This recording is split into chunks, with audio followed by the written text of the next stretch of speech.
Yes, അങ്ങനെ Kerala strikers CCL നിന്ന് play off കാണാതെ പുറത്തായിരിക്കുകയാണ്. കർണാടക തെലുങ്കു ആ ഒരു മാച്ച് കഴിഞ്ഞപ്പോൾ തന്നെ നമുക്ക് മനസ്സിലായി കേരള സ്ട്രൈക്കേഴ്സ് ഒഫീഷ്യലായിട്ട് CCL നിന്ന് പുറത്തായിരുന്നു.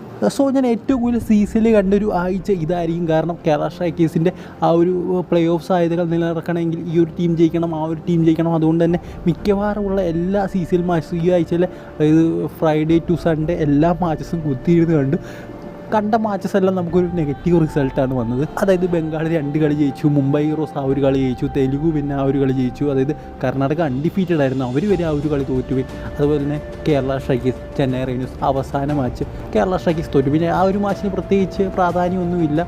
അതായത് ട്രിവാൻഡ്രം ഫാൻസിൻ്റെ ഫ്രണ്ടിൽ കളിക്കുന്നു ആ ഒരു മാച്ച്, അതായത് ആ ഒരു മാച്ച് വരെ നാണം കെട്ട രീതിയിൽ കേരള സ്ട്രൈക്കേഴ്സ് തോറ്റു. കാരണം അത് വെറും 42 റൺസിൻ്റെ ലീഡാണ് അവസാനത്തെ ഇന്നിങ്സിലെടുത്തത്. സോ അത് ഈസിയായിട്ട് അവർ ചേസ് ചെയ്തിട്ടു. സോ ഭയങ്കര ഒരു നാണം കെട്ട തോൽവിയായിപ്പോൾ കേരള സ്ട്രൈക്കേഴ്സ് നേരിട്ടത്. സോ എൻ്റെ ഈ ഒരു വീക്കെൻഡ് മൊത്തം CCL കൊണ്ടുപോയെന്ന് പറയാം. അതായത് കേരള സ്ട്രൈക്കേഴ്സ് വിജയിക്കാൻ വേണ്ടി ആ ഒരു രീതിയിലൊക്കെ സംഭവിക്കും എന്ന് വിചാരിച്ച് ആ ഒരു മാച്ചുകളെല്ലാം കാണാമായിരുന്നു. ഭയങ്കര നിരാശയായിരുന്നു.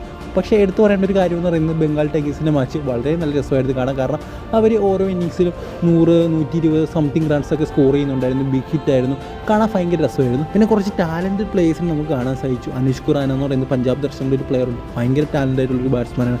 അതുപോലെ തന്നെ രാഹുൽ എന്ന് പറയുന്നൊരു പ്ലെയറുണ്ട്, അദ്ദേഹം പെർഫെക്റ്റ് ഒരു ഓൾറൗണ്ടറാണ്. സോ അങ്ങനത്തെയൊക്കെ പ്ലേയേഴ്സാണ് കേരള സ്ട്രൈക്കേഴ്സിന് ഇല്ലാത്തത്.